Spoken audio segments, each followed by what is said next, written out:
Hello guys. അപ്പോൾ ഇന്ന് വന്ന് ഒരു സ്പെഷ്യൽ വ്ളോഗാണ്. ഇന്നെൻ്റെ ബർത്ത്ഡേ ആണ്. 27 വയസ്സായിരിക്കുകയാണ് ഇന്നെനിക്ക്. 27 വയസ്സ് വിശ്വസിക്കാനേ പറ്റുന്നില്ല. കോളേജ് കഴിഞ്ഞതേ ഓർമ്മയുള്ളൂ. ഇപ്പോൾ ഞാൻ നോക്കുമ്പോൾ 27 വയസ്സായിരിക്കുകയാണ്. എത്ര പെട്ടെന്നല്ലേ സമയം മുന്നോട്ട് പോയിക്കൊണ്ടിരിക്കുന്നത്. അപ്പോൾ രാവിലെ എഴുന്നേറ്റപ്പോൾ തൊട്ട് കണ്ണിന് ചെറിയ എന്തോ പ്രശ്നം ഉണ്ടായിരുന്നു. എനിക്ക് തുറക്കുമ്പോഴും അടയ്ക്കുമ്പോഴും എന്തോ ഒരു ചെറിയൊരു നീറ്റലോ പോച്ചലോ എന്തൊക്കെയോ പോലെ ഉണ്ടായിരുന്നു. അപ്പോൾ അതുകൊണ്ടാണ് രാവിലെ എഴുന്നേറ്റത്.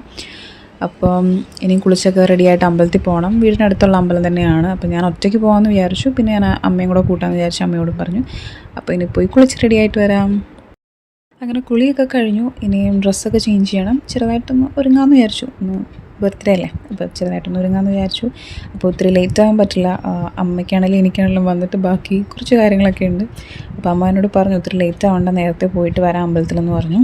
അപ്പോൾ ഇനി പോയി ഡ്രസ്സൊക്കെ ചേഞ്ച് ചെയ്തിട്ട് വരാം. അപ്പോൾ ഇതാണ് എൻ്റെ ബർത്ത്ഡേ ഔട്ട്ഫിറ്റ്. അപ്പോൾ ബർത്ത്ഡേക്ക് വേണ്ടി എടുത്ത ഡ്രസ്സാണിത്. ഒരു കുർത്തി സെറ്റാണ്. അപ്പം എൻ്റെ വണ്ടിയാണ് കേട്ടോ ഇത്. അപ്പോൾ ഇതിലാണ് അമ്പലത്തിൽ പോകുന്നത്. നടക്കാനുള്ള ദൂരമേ ഉള്ളൂ, പക്ഷേ പെട്ടെന്ന് പോയിട്ട് വരാമെന്ന് വിചാരിച്ച് സ്കൂട്ടറിൽ പോയതാണ്. അപ്പോൾ ഇതാണ് അമ്പലം. അമ്പലത്തിൽ ചെന്നു, അർച്ചനയൊക്കെ നടത്തി, പ്രസാദമൊക്കെ മേടിച്ചു. പിന്നെ പുറത്തെല്ലാം തൊഴുതിട്ട് ഞാനും അമ്മയും കുറച്ച് നേരം അവിടെ ഇരുന്നു.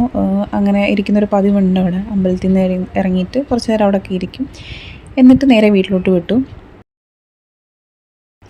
അപ്പോൾ നേരെ വീട്ടിൽ വന്ന് ബ്രേക്ക്ഫാസ്റ്റ് കഴിച്ചു. ദോശയും നല്ല അടിപൊളി സാമ്പാറുമായിരുന്നു. അപ്പോൾ അതൊക്കെ ഇങ്ങനെ കൂട്ടി കഴിച്ചുകൊണ്ടിരിക്കുകയാണ്. അതിനിടയ്ക്ക് എൻ്റെ ഫ്രണ്ട്സൊക്കെ വിളിച്ച് വിഷ് ചെയ്യുന്നുണ്ടായിരുന്നു ഫോണിൽ. അപ്പോൾ അവരോടൊക്കെ സംസാരിച്ചു. ഫുഡൊക്കെ കഴിച്ചുകൊണ്ടിരിക്കുമായിരുന്നു. നമുക്കിനി കേക്ക് കട്ടിങ് പരിപാടികളുണ്ട്. അപ്പം എല്ലാ പ്രാവശ്യവും കേക്ക് കട്ട് ചെയ്യുന്നതുകൊണ്ട് അങ്ങനെ വലിയ സംഭവമായിട്ടൊന്നും തോന്നുന്നില്ല. എല്ലാ വർഷവും കട്ട് ചെയ്യുന്നതാണ്. അപ്പോൾ നമുക്കറിയാം ഇത്തവണ ഉണ്ടാകും എന്ന്. പിന്നെ ഒരുപാടൊന്നും ഇല്ല. നമ്മുടെ വീട്ടിൽ ഞാനും അമ്മയും അച്ഛനും മാത്രമേ ഉള്ളൂ. അപ്പോൾ നമ്മൾ വലിയ സംഭവമായിട്ടൊന്നും സെലിബ്രേറ്റ് ചെയ്യുന്നില്ല. ചെറിയൊരു എന്താ പറയുക, ഒരു നമ്മുടേതായ ഒരു കുഞ്ഞ് സെലിബ്രേഷൻ അത്രയേ ഉള്ളൂ. കാരണം ഇവിടെ ഇപ്പം ചേട്ടനോ ചേച്ചി ആരും ഇല്ലാത്തൊരു സ്ഥിതിക്ക് നമ്മൾ 3 പേരേ ഉള്ളൂ. അപ്പോൾ നമുക്ക് നമ്മളുടേതായ രീതിയിൽ ഒരു ചെറിയ ആഘോഷം അത്രയേ ഉള്ളൂ. അങ്ങനെ അച്ഛനും അമ്മയ്ക്കൊക്കെ കേക്ക് കട്ട് ചെയ്ത് കൊടുത്തു. അവർ എനിക്കും തന്നു. അപ്പോൾ അതിനുശേഷം അമ്മ പായസം ഉണ്ടാക്കുന്നുണ്ടായിരുന്നു. നല്ല അടപ്രഥമനായിരുന്നു. പാലടയായിരുന്നു. പാലടയായിരുന്നു. എൻ്റെ ഫേവറേറ്റ് പായസമാണ് പാലട.